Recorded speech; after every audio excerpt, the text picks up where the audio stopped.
I was born and raised among the urban bars of Singapore, but I always felt a hunger for something more, something beyond the concrete jungle.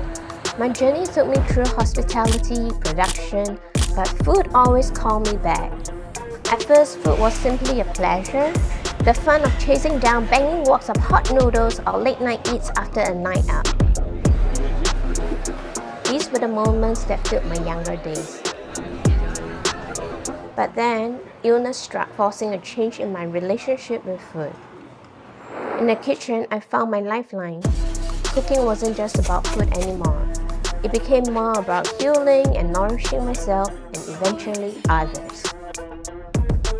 Living in Thailand, I met farmers like Yati. She showed me how her farm wasn't just about crops, they were about her family future. Food wasn't just about fuel, it was hope, livelihood, and culture. That's where Happivore was born, where food is a catalyst for well-being, discovery, and connection. Now, I'm bringing these lessons and flavors to the USA, from Asian delights to American favorites with my playful take. I'm gonna make food fun, exciting, nourishing for everyone. Join the Happivore journey in or out of the kitchen. Let's explore flavors, connect with cultures, and nourish our bodies and soul. One delicious plate at a time. Yeah, cheers. Thank you.